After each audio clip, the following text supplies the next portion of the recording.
look at that. There's Che. What's up? You know, if you go ahead and waste 40 seconds like that, you're going to start the show with 3 viewers already. So that's awesome, right? Also, if you start 6 minutes late, we might have 3 viewers already. But we would not. It would not be our show if it started on time. 2 weeks ago, I was about to say last week, but it's been 2 weeks since we've been on. It was me. It was me that was late, and then last week around the hobby, I had technical issues. So if it went perfect, it wouldn't be our show.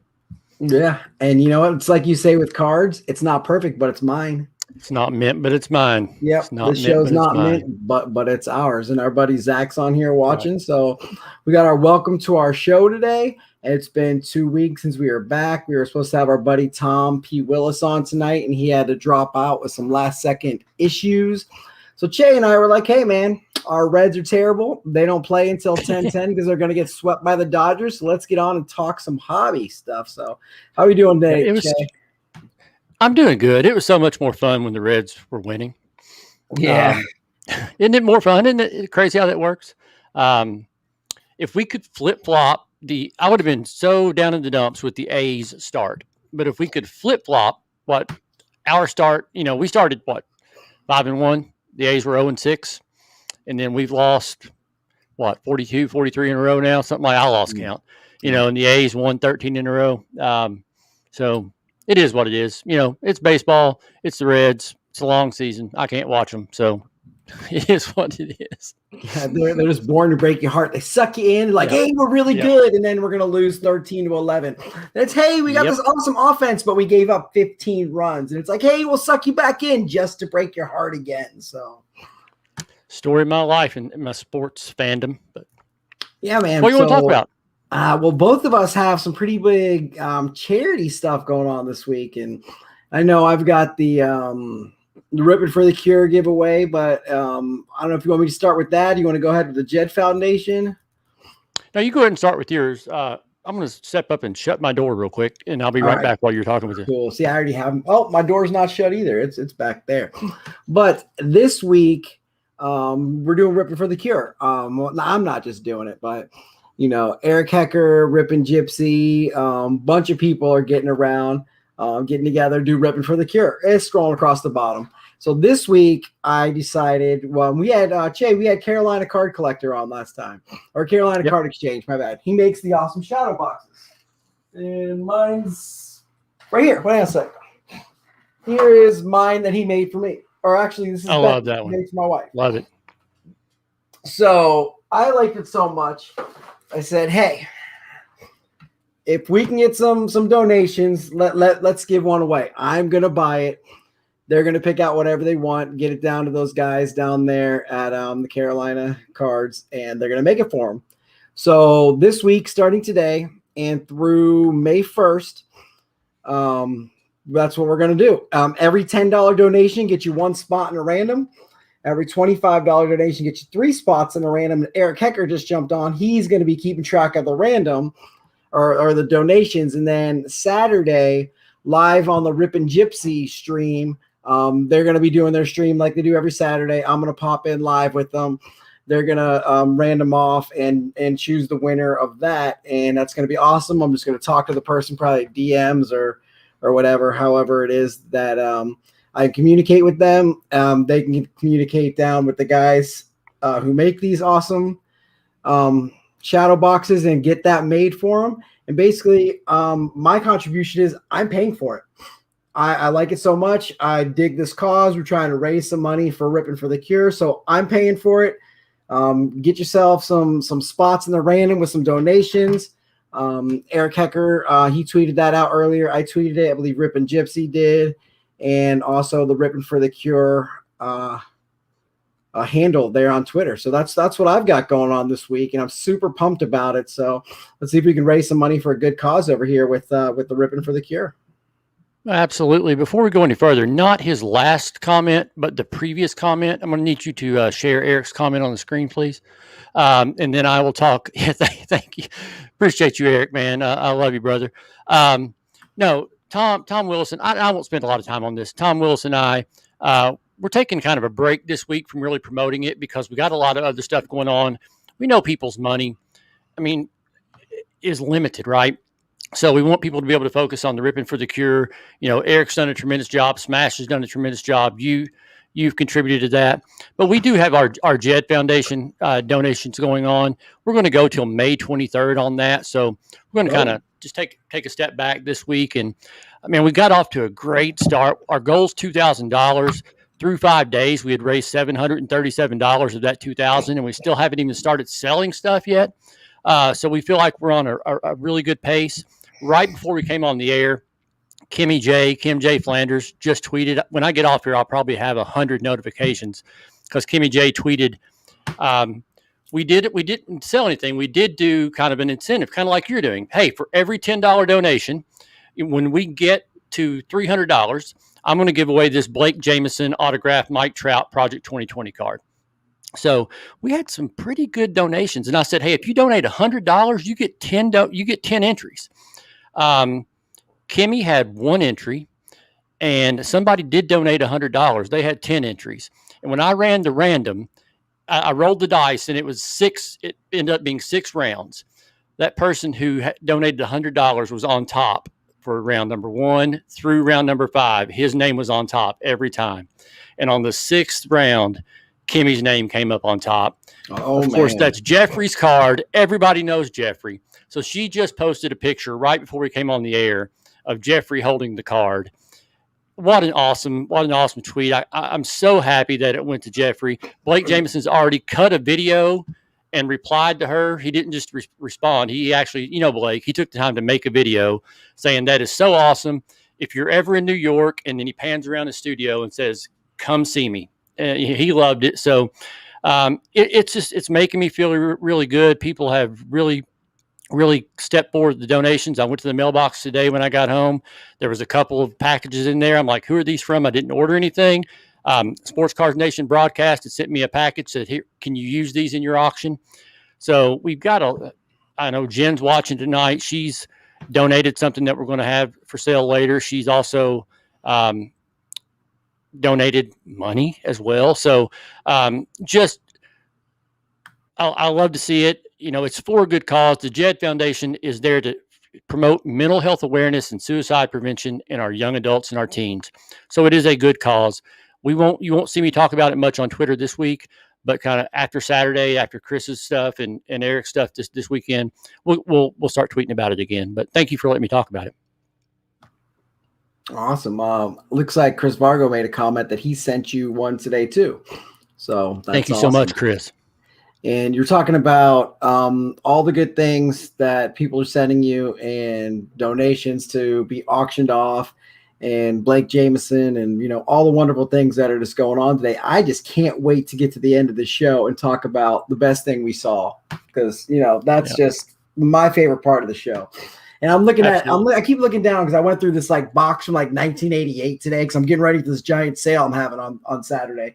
And I find these USA Larry Bird 1992 cards. This isn't worth anything, but I remember watching the Olympics from the Cleveland Clinic while my grandma was in the hospital. And, I have vivid memories of watching this with my brothers in the Cleveland Clinic. It just brought back all these memories. And my next door neighbor is a huge Kevin Biggio fan or Craig Biggio fan. I just find this card. I'm like, this is, worthless. This is going to mean something to him. And I'm not really sure why I went on that tangent right there. I just start looking at these cards and I just start talking. It's like last week on Tuesday, you hold up the sign, "He's still talking." But yeah, you segued into Saturday, and Saturday I'm trying something I did one other time, and that one other time was last summer, and it was a miserable fail. I ended up selling $20 cards for $5 because I did not prepare at all. But I'm doing a auction right here on eBay, just like Eloy the Goat Flores and Jimmy Guns does, and Deafness and Jetman and a whole bunch of other people do. And so, something came up in life, and I said, hey, you know what? I could sell, 2 shares of Amazon stock. I could do this, I could do that, but I need some money. This is how I'm going to do it. I sorted through so far 4,200 cards. We have 4,200 cards. Hopefully I even get to it. So I'm going to start at 5 p.m. Eastern and just go till I'm exhausted. So maybe I'll have a White Monster and a Donato's pizza or something here, but I don't want to grease up the cards with the fingers. But I've got 4,200 cards so far. We got slabs, we got Project 70, we got Project 2020, we got rookies, we got stars, we've got stuff that I was going to send into PSA, then PSA shut down. I mean, this is just the stack that I went through today. We got Zion Revolution die cut, Kenan Smith out of 25, Bowman first, Dahlback, a bunch of Series 1 yellows and stuff. So pretty fired up about that. I hope it actually goes well. If not, well then I'll sell those two Amazon stocks, or shares. I just want to say, I'm sorry. I thought you were. Go ahead, finish. I'm excited. Trying to figure out the logistics of it now. Because it's not easy. Like I had to buy a whole bunch more bubble mailers, and luckily I got my Rollo printer over here. I'm not gonna have to do all these mailing labels and stuff. So hopefully my wife, she's awesome at organization, had a couple of friends offer to help. You're one of them, Kelly's Cards. And hopefully with, some great people helping out, we can make this a success. Because I really just want to do it one time. I don't want to be like these other guys and do it every week. I just want the one time in, one time out, and have a good time with it. Yeah, and like I told you, that's what I was about to say. I was going to say, I just want to say that when I volunteered to help, what I did, I told Chris, I said, send me a list of your cards, and I'll do the comps for them. I had no idea it was going to be 4,200 cards. I was thinking, he might be selling 30, 40, 50 cards. It was like, just get me a list, everything that you're going to have for sale, and I'll go in and establish your comps. And then I see this box that he sends me, and I'm like, oh, I'll do my best, but I don't know if I can get them all comped. Yeah, so I'm thinking maybe 30 to 40 of them will actually find comps on. Be like, okay, this one starts at $10. This one starts at $20, whatever. Everything else is going to be, okay, I want at least $2 for this, and then see where it goes. Okay, I've got 4 Juan Sotos. How about I put 2 more up there? Anybody else interested in this? They're $10 now, and yes or no. I know how Eloy does it. He keeps just adding to the thing. You want Braves? Okay, here's some Atlanta Braves. You want Denver Nuggets for Tom? Okay, here's all my Denver Nuggets. What start them at like $2 because I don't know what random Denver Nuggets are worth. So we're just gonna kind of wing it. I got some organization going on, some ideas of how we're gonna do it, and hopefully it's just a good time. So yeah, that's what I'm looking forward to. Very cool. Like I said, I'll help in any way I can. So yeah, I got a question for you. Oh, all right. Sorry, go ahead, Jay. No, I think what I was going to ask will probably involve a lengthy answer. So go ahead and say what you want to say. Well, I was just going to get into our next topic. So that's what I was going to do. I was going to ask you. Well, see, these 2 cards right here, I pulled these 2 LeBrons out of hanger cellos. So Becky goes to Meyer on Friday. She's got to get her boss a birthday gift. And she's like, oh, man, it's the time. It's almost 3. So she stands in line, gets those. And, last week they were $300 for the pair. So I put them up on Twitter, $300. I get a couple of high 200 offers. I'm like, man, they're selling for $350 on eBay. Like 300 is a solid price on Twitter. So I put them $450, buy it now. I see today the pair is going for $150. The volatility in LeBron James, I'm not sure if it's the comments he made or just basketball or what it is, but I know you want to talk about the next topic and volatility and how it particularly pertains to NFTs. So there's my segue. Do you see how perfectly I did LeBron, prices, volatility, Che? It's almost like you have a journalism degree or something. Yeah, almost like I do have. It's on the wall right there. You want to see it? Here it is. The top one. There it is. There you go. It says you paid a lot of money to go to Toledo. You paid a lot of money for this piece of paper to be doing a 8 p.m. Monday night show with this dork. Yeah. I bought some Topps NFTs on the day that they launched. I bought one of the premium packs and three of the basic packs. You got just to see what they're about. You know how I am. I'm never going to shut something down without trying it out. I'm just not that way. I'm not going to go on Twitter and slam something that I don't know anything about. So I thought I need to learn about this before I form an opinion on it. So I went in and I bought one of the premium packs and I bought 3 of the basic packs. So I ended up with 45 plus 18, about 63 moments. And so I started putting some on the marketplace, and I put one on the marketplace for 500 wax, which wax was going for about 20 cents. One wax equaled about 20 cents. So 5 wax was about $1. So if I put something on the marketplace for 500 wax, I put it on the marketplace for $100. 500 wax equals $100. So that was at about noon. And then at 10:30 that night, thankfully I caught it. I just happened to look at the value of wax, and wax had gone. In that day, there had been some crypto just took a dive. Crypto across the board took a dive that day, and wax was all of a sudden worth 13 cents. So my $100 card that I listed for 500 wax was now listed for $65, and it was still 500 wax. So I was like, wow, that's a whole new level.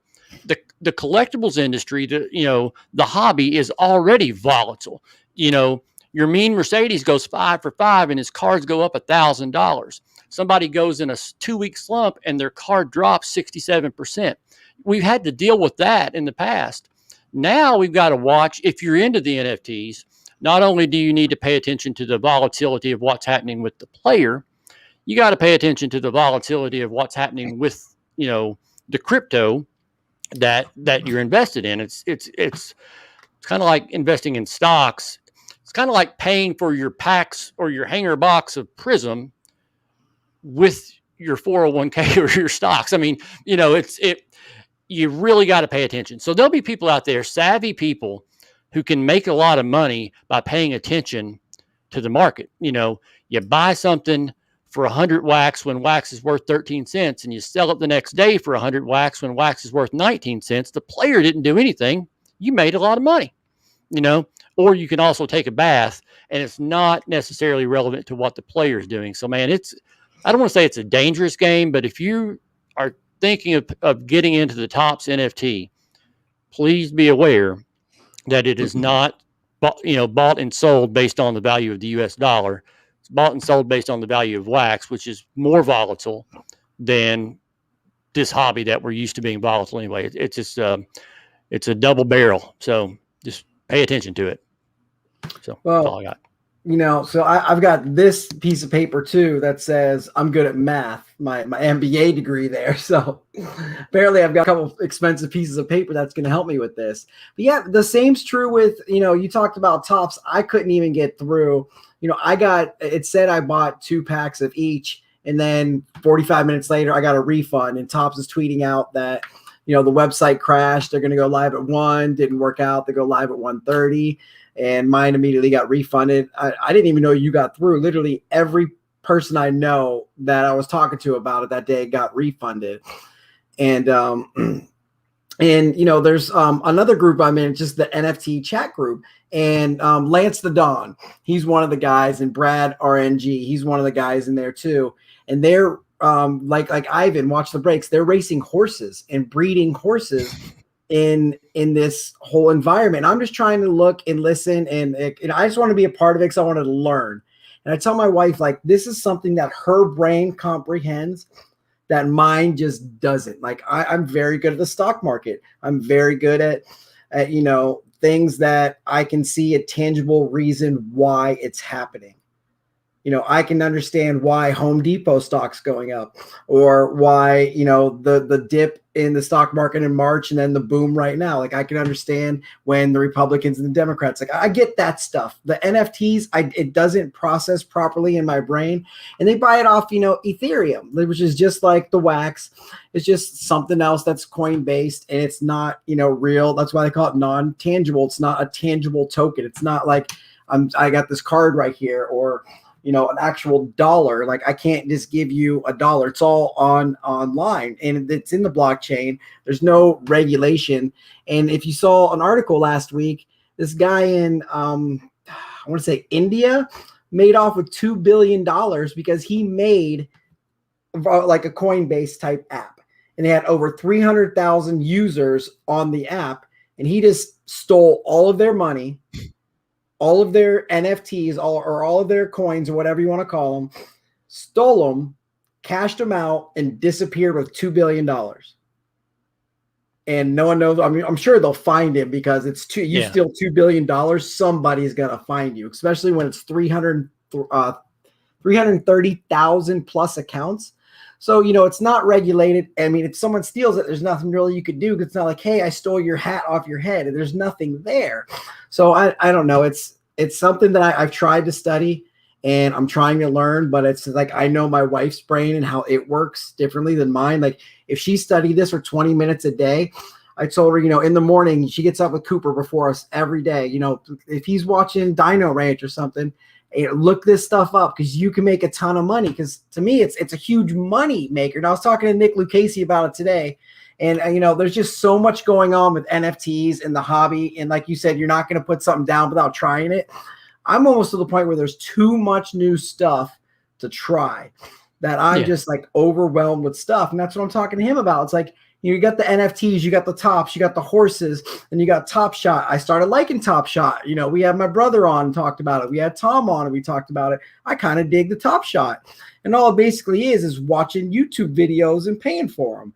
Now you've got Blake Jameson with Terrell Owens and Popcorn and making his own NFTs. You've got all these other people. I can make an NFT and sell it to you and tell you my NFTs are worth $5. And I can sell them to everybody. A one gold line. I'll call it a line. It's a line made out of gold, a fake line, and I'm selling them for $5. And I'm buying pink pens with them. And I could just sell those, and I could just do it. And it's just like anybody else is getting out there, and more power to them as you can. For artists, I think it's another stream of revenue, another way for them to get their names out there. Because a lot of these Project 2020 people I've never heard of before. The Project 70 people I've never heard of before, and now I have. And it also gives them another avenue to pursue. And that's just great, I think. But I don't understand it. I know you explained it. Tom's explained it. You guys had an awesome video last week where you literally broke it down. But it's, a lot of it's not for me right now. Yeah. And I'll be honest, anybody who's watching this, who follows me on Twitter, how I collect. You know what I'm saying? I mean, that I'm happier getting a mid 1970s, 1960s $10 card. I don't go for the shiny and the serial numbered and the new just because it's new. That's not how I collect. And nothing will ever replace my Rod Carew cards and my Eric Davis cards or my Ferguson Jenkins cards. Those are there for the long run. Nothing will ever replace that, and nothing will ever replace my love for that. However, going forward, I'm just here to tell you that I don't know how long it'll be. Something will win, whether it's Topps NFT or Top Shot or the horse race. Yeah, you said there's so much out there right now to choose from. Some of those platforms will win, and they will be the future of collecting. Whether we wrap our minds around it or not, that's where it's going. Now, nobody's ever going to come and take my Rod Carews from me.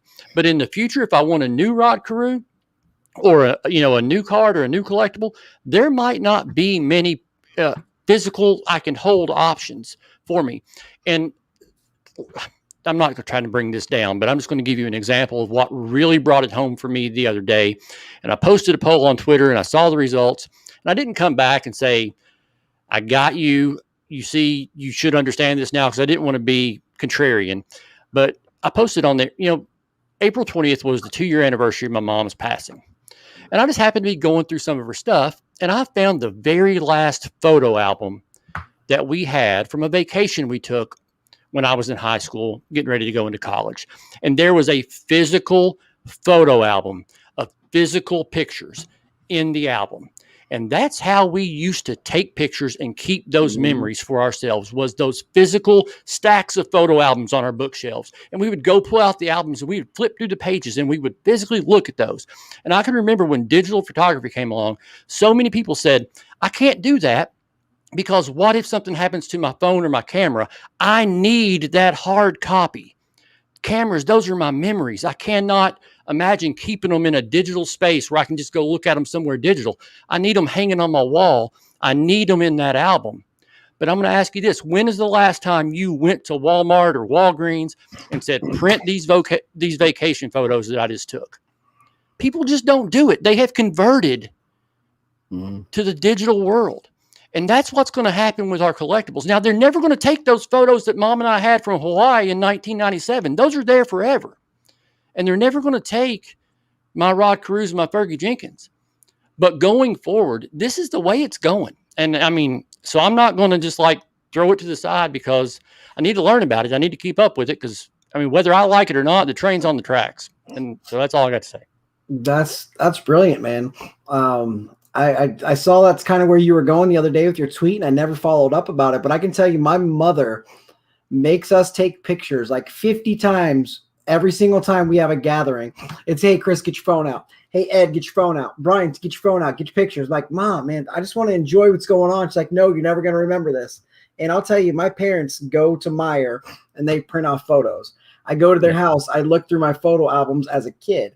But now, all my stuff with my kids is stored on my Google Photos. And both my kids have their own email address too. And we email them periodically, happy birthday, Cooper, last month. So when he's X amount, age old, I give him the password and he's got all these emails and everything. And I share all the photo albums with him. Like, so with my pictures that I'm taking on my cards, I can just share those in a Google photo album with you and you can look at them immediately. I don't have to sit there and text message you every single one or send them to you in the mail. I can literally make an album of 400 cards and send them to you. And you can just be like, oh, cool. Look, there's a whole bunch of stuff here. I'm going to start looking this up because I'm going to help Chris out. And you're right, man, that I got to learn about it because that is the future. I can't tell you the last time. Remember, we had those little cameras they're disposables and you would wind up. I remember spring break 2001. That's what it was. It was the disposable cameras. And that might be the last time I went to a store, except for, like we print out stuff like Mother's Day and Father's Day I give to my wife or my mom and my dad and stuff. I know that they made me a nice little dad thing that I keep at work. But other than special occasions, yeah, man, the photo albums, they're all digital. So that's a great point. And it brings me to another point I wanted to make too. This is going not even on our list of stuff, but art cards. We were talking about the NFTs and Blake and art cards and stuff. This is my wife's favorite one. Just happened to be sitting here. But I saw someone tweet earlier, and I didn't care for it because my daughter makes these art cards. It says, just stop with the bedazzled cards, with the art cards. Just stop.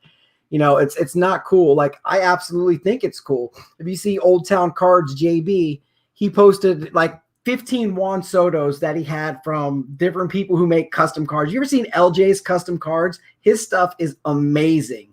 So the art cards all came, I think, from Project 2020. Like, that's how Claire started making Claire cards. And now we've got my son Cooper making some, and he's trading with Blake Jameson. Blake's going to make some Cooper cups, and Cooper's going to send him some cards. And, I see, and then it made me get to my tweet that says, hey, if you like something, we all see it. So I just saw that tweet. I didn't follow the person, but like 10 people I followed liked this tweet. And I'm like, 9 of you, 10 people own Claire cards from my kid.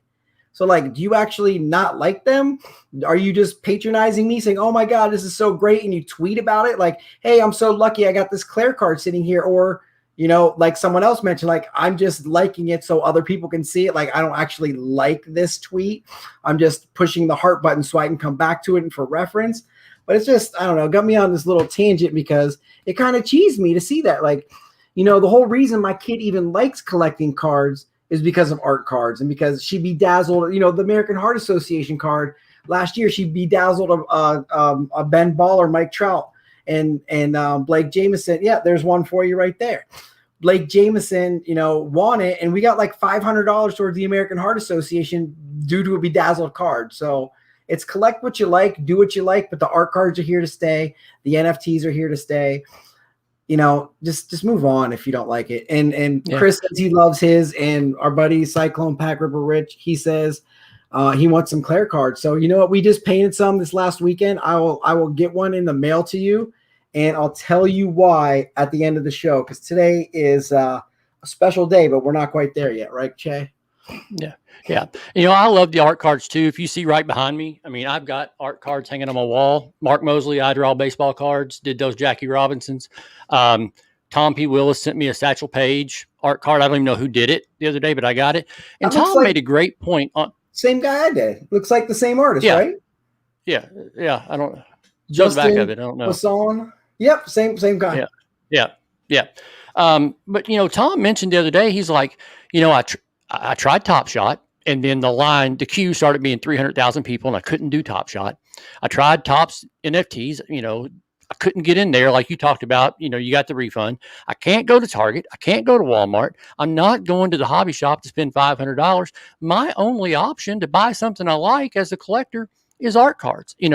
And so he's really become, an art card fan. So I don't understand the concept of having to put your 2 cents worth on something that you don't like or you don't understand, of having to shit on it. And I'm sorry if you're young and watching this, but that's just kind of how I feel about it. Just move on. Just go to the next tweet and let somebody enjoy what they enjoy. People have to adapt. I mean, I've really 100% adapted the way I collect. I've chosen to go not so expensive vintage. Some people have chosen to go art cards. I've gone art cards as well, not quite so much. I haven't done the Project 70, but just let people move on and adapt. And if it's not for you, then it's not for you. I mean, if everybody liked the same thing, can you imagine what the prices would be? Variety needs to be there. There needs to be crap you don't like that somebody else does. So. And, we're just going to have another perfect segue into the next topic. When you're talking about adapting, let's talk about the new biggest rivalry in baseball, the Padres and the Dodgers. If you didn't watch baseball this weekend, it was the most fun I've had watching baseball that wasn't the Reds, because they break my heart. Yeah. And the one thing I want to hit on when you talk about adapting is, Tatis homered twice off Trevor Bauer. One time he covers his eye because in the spring training game, Trevor Bauer's pitching with one eye closed and hit a Padre. He didn't hit him on purpose. And he'll openly say, I was trying to do this. I'm sorry, I missed you. Tatis hits the second home run. He does the McGregor strut, which Bauer likes to do after he strikes people out. After the game, they interviewed Trevor Bauer. And if you haven't seen this yet, I recommend watching like the 2-minute and 30-second clip of it. They asked Bauer about it, and he goes, I didn't see the first one. He hit the home run. I went to focus on the next batter, but I saw the second one. He goes, and I think that's awesome. He says, I think it's weak. If you're going to sit there and bat flip and do that, then I'm going to hit you the next time up. That's not cool. What's good for the game is Fernando Tatis Jr., Acuna Jr., Trevor Bauer even, and having antics, being fun. He's like, he's out there having fun. You hit a home run off me, you should be able to celebrate it. And if I strike you out, you're the best hitter in the game, and I should be able to celebrate it. You hit 2 home runs off me. I'm a reigning Cy Young. I'm on the best team in baseball. I'm on arguably the best rotation of my lifetime. And you hit 2 home runs off me in a comeback win. You pimp that all day long. And I think Trevor Bauer makes the game fun. Tatis makes the game fun. But then you get the purists of the game saying, oh, no, you can't bat flip. You can't have fun. That doesn't belong here. So that's where I got into the adapt, because baseball needs to adapt into having more fun. They need to make it more viewable for the audience. First off, they need to get it to people like you who live not far from Cincinnati, who can't even watch a game because of blackouts.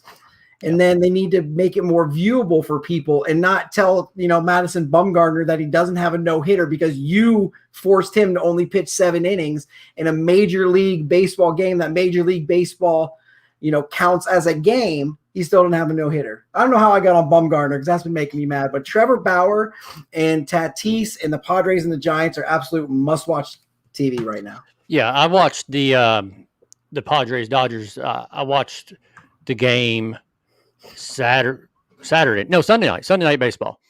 And my goodness, that comeback, first off, the Padres were down 7-1 in the 7th. And in the history of baseball, a team trailing by 6 or more after the 7th inning was 100 wins, 13,500 some losses, a 0.007 winning percentage. But the Padres came all the way back to win that game. Tatis hits his 5th homer in the 3-game series. He scores the tying run in the 9th. He steals third base in the top of the 11th and scores the winning run in the bottom of the 11th. Those teams have played 6 games this year. There have been 2 extra inning games. The opposing team has won the series on the home team's field each time they played. They're 3-3 against each other. It's the new Yankees and Red Sox. That game lasted 5 hours, just like the Yankees and Red Sox. There was 430 some pitches thrown, but this season, that's going to be like watching a playoff series anytime those teams play. It's going to be like watching a World Series game anytime those teams play throughout this year. So if you see the Padres and the Dodgers on the schedule, that is good TV. The Padres are exciting. They run the bases. They stole five stolen bases in back-to-back games in that series. That hasn't happened in years. They're aggressive. They're fun. Trent Grisham, Tatis, Cronenworth's a young star. They're just a fun team to watch. The Dodgers are the best team in baseball. And one of the announcers Sunday night said, it's kind of like little brother's been getting punched and beat up all his life. And finally, he's big enough to stand up and punch his big brother back in the mouth and say, all right, you want some? Let's go. And that's kind of what's happening this year with the Dodgers and Padres. And I'm here for all of it because I can't watch my damn Reds. So I'm going to watch the Padres and Dodgers every time they play. It's good stuff. And one guy who no one's even talking about is Manny Machado. And I saw a stat the other day, like for his age, he has the most hits, the second most hits of all time behind, I think it was Mike Trout for his age, like through how many games he's played. And he's just quietly, we've talked about underrated stars all the time because he's got Tatis on his team. I mean, imagine if they had the healthy pitching staff too. Clevenger is not even playing this year. I mean, their pitching staff is full of aces. Their hitting is outstanding. Tatis does lead the world in errors too, but he's a young superstar in today's game. Jesse Winker is no good in left field, but he's batting like 378. So that's awesome right there. Yeah, Machado, underrated, and I'm going to butcher this stat, so don't go Google it on me, but I'm going to get close. I saw a tweet a couple days ago. Somebody said, Alec Bohm, one of the best upcoming rookies, could average 54 homers, 120 RBIs, and something else for the next 5 years and be at the same numbers that Machado is right now, and they would be the same age. So, of course, Bohm's a little bit old to be a rookie according to what, compared to what Machado was, but that's the kind of numbers he would need to have for years just to be where Machado is. And, if we look at it in the hobby, this is a hobby-related show, and I'm going to mention cards for the first time, 37 minutes into it. But if you're buying a lot of Alec Bohms and stuff like that, look at where Machado is and think of what Alec Bohm has to do to get to that point. Are you spending too much money on some of these young rookies? But I'll turn it back over to you. Oh, speaking of young rookies, Che, you're setting them up, and I'm knocking them down right now because we're gonna have a bunch. Almost like we planned it, and we did not. We have no planning for this show. We were just like, hey, you want to do a show tonight? Yeah, man, 8:00. You good? Yeah, I'm good. We got on 4 minutes late, and we just started chatting because that's how we roll. But come Thursday, Friday, Saturday, Sunday, there's gonna be a bunch of new rookies in the NFL. I know you're not really a draft guy. I absolutely love the draft. Back when it was all day Saturday, we used to go to my buddy Ryan's house. We used to have like beer Olympics and make it, whenever your team was on the clock, you had to do these rules. And, if someone from your favorite college got drafted, you had rules. We had like, this is my early 20s back when we were, fools and like to go and have a good time. You could drink, an 18 pack of Coors Light and pass out on someone's couch. And it was, a good Saturday night.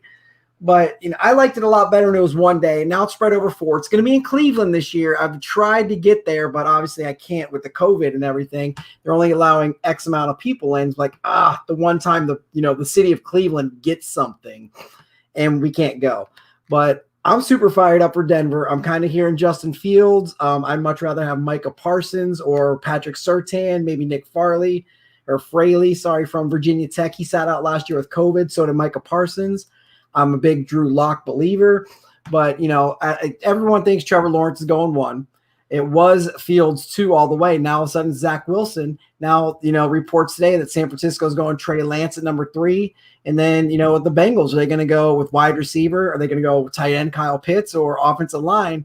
My opinion is Joe Burrow's not any good playing on his back. Draft Penny Sewell he is a generational talent. So I love the draft. What day is your favorite day? Because I know you like something else.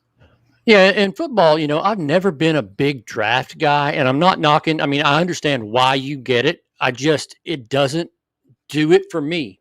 And it's probably because you see what I got on. I got on a UK quarter zip. I got on a UK national championship hat. I come from a state and from a city. In my entire state, there is not a major league level professional team, right? The Reds are the closest and the Bengals are the closest. They're in an entirely different state. So coming up, University of Kentucky athletics is my first love. That's my first team. I put a Twitter poll up about that the other day, and the results are about 80-20. Most people, 80% of this fandom, a professional team is where if they had to choose one team where their heart lies, it's with some professional team. That mentality doesn't register with me. And it's not that mentality is wrong. It's just the way I was raised and where I came from. It's all UK all the time. So to me, something like National Signing Day, I mean, I follow recruiting and, how many 4-stars are going to sign on National Signing Day? And is this guy going to flip to Alabama? I get into that as much as, most of the people watching this would get into the draft. It's just, my fandom is University of Kentucky first and foremost. I want the Bengals to win. I follow them and, I'm not ignorant to them, but I'm just not as passionate. Hey, that's my best thing. You didn't even know. I didn't even tell you what my best thing I saw.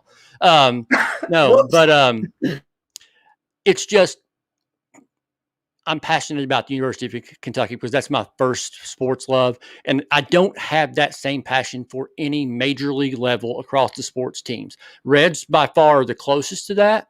And the Bengals are second. And in the NBA, it's, I've never had that one passionate team that has just been my team. So speaking of that, you kind of brought it up. We end our show every week about the best thing we saw this week. And I was prepared to talk about Mr. K-Dub doing the National Kindness Day and the, doing the big concerted, let's send people as many racks as we can, small cards just in PWEs, today being the day. But this weekend, something happened that is not hobby related, but it is absolutely the best thing I saw this week. And that was the University of Kentucky women's volleyball team winning the national championship on Saturday night. And there's a lot of stuff that goes into that. It's not just the fact that I'm a UK fan and that, hey, this obscure sport won a national title. However, volleyball, you ever watch the Olympics? Every 4 years you're flipping through channels and it's the Winter Olympics is on and you find yourself glued to curling on the TV because it's the Olympics curling when you wouldn't watch it at any other time. Well, I guess that was kind of what happened with this volleyball tournament. We had a terrible, terrible, once in a century bad basketball team this year. So this entire winter season, coming off COVID, there's still restrictions socially. You can't do a lot of things. Our basketball team was the worst it's been in the history of our program, which is 125 years. And you know how proud UK basketball fans are. There wasn't a lot of positivity around these parts to begin with. And then on Thursday night, we get the news that one of our basketball players, 19 years old, passes away in a car accident. So it was a really bad place to be as a UK fan. And here are these girls on this volleyball team that before Terrence Clark passed away, people were watching this entire tournament run. I saw people saying, I've watched more volleyball than I've ever watched in my life. If you turned on the sports radio at 10 o'clock in the morning, they're talking UK volleyball for the last few weeks. People rallied around this team. And then Saturday night, the entire state was glued to the TV watching these girls win this national championship. You saw videos from, the 40% capacity sports bars just going crazy like UK had just won a national basketball championship.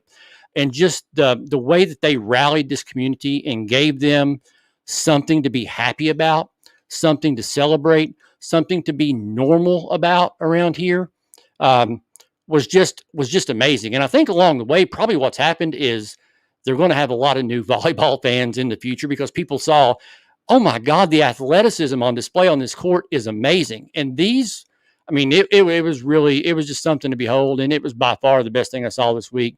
University of Kentucky women's volleyball team, national championship, best thing I saw. That's incredible. And hopefully that leads to new recruits. I'm not sure if I'm supposed to spill the beans or not, but a very intelligent young man that both you and I know that may have gone to Kentucky's Cards has declared to go to University of Kentucky. Absolutely. He was watching Saturday night. He DM'd me. He's like, this is amazing. So yeah. I'm not sure if you knew that or not, but I don't want to, Yeah. spill the beans for him. So I've he can already make his scheduled lunch with him. announcement. Yeah. But yeah. anyway, so the best thing I saw that happened today, we always say that we're not allowed to be involved, but I was involved in this 2 weeks ago. But this is the best thing that I've seen. And our buddy Zach Johnson, he was watching earlier. I'm not sure if he's still watching because we're 45 minutes into this thing. But he had a birthday. And he was kind of down in the dumps about it and stuff. So I just said, hey, man, it's your birthday. And of course, typical Gold Line fashion, just get right onto it. Hey, we need some money for a rack. And so I said, hey, we got $50 raised for you. Go pick out one thing on eBay, buy it, and I'll pay Pat you $50.